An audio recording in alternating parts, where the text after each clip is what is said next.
నమస్కారం. చూసారా, రోజు పాలు తీసుకుంటాను, లీటర్ పాలు అని చెప్తాను కదా, అవి కాసి పై మీగడ తీస్తే ఇంత మీగడ వచ్చింది. దీన్ని రోజు ఫ్రిడ్జ్లో పెడతాను.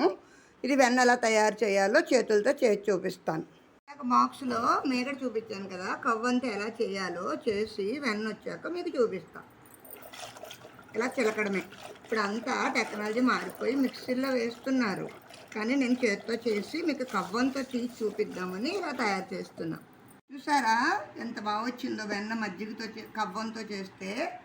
చూసారా, నాకు ఈ కవ్వలోంచి వెన్న తీస్తుంటే కిట్టయి ఉంటాడు కదా వెన్న దొంగ నువ్వు వచ్చి వెన్న తినిపో అనాలనిపిస్తుంది. మొత్తం వెన్నంత అయ్యాక మళ్ళీ చూపిస్తాను. చూడండి, మా చింతనలో ఇలా తీసేవాళ్ళం మజ్జిగ కవ్వంతో. వెన్న దొంగ శ్రీకృష్ణయ్య రా, ఇదిగో చూడు వెన్నపోస అమ్మమ్మ ఎంతో కష్టపడి దాసి మజ్జిగ కవ్వంతో చిలికి వెన్న తయారు చేసింది. రా వచ్చి వెన్నంతా తినే, నువ్వు తినగా మిగిలిందే నేను నెయ్యి చేస్తున్నా. ఇప్పుడు దీన్ని స్టవ్ మీద పెడుతున్నా. స్టవ్ వెలిగించుకుని చూసారా, దాకని సిమ్లో పెడుతున్నా. నెమ్మదిగా చూడండి ఎలా కరుగుతుందో చూడండి నెయ్యి. అదిగో అంతా కరిగాక నెయ్యి తయారయ్యాక మళ్ళీ చూపిస్తాం మీకు. వెన్న దొంగ తినగా వెన్నని మిగిలిన వెన్నని పొయ్యి మీద పెట్టాను కదా, చూసారా నెయ్యి దగ్గర పడిపోయింది. చూసారా, కొన్ని మెంతులు వేసాను, అలాగే ఒక 5 మిరియాలు కూడా వేసా సువాసన కోసం. స్టవ్ కట్టేస్తున్నా, తర్వాత వడపెట్టాక చూపిస్తాను.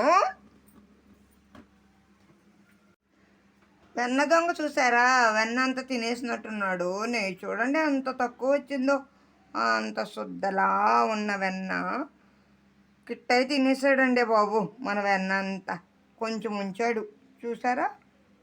అదిగో స్ట్రైన్తో వడబెట్టుకోవాలి.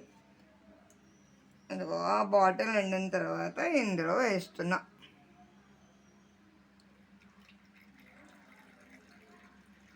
వెన్న దొంగ తిని తిని ఇంత వదిలాడు.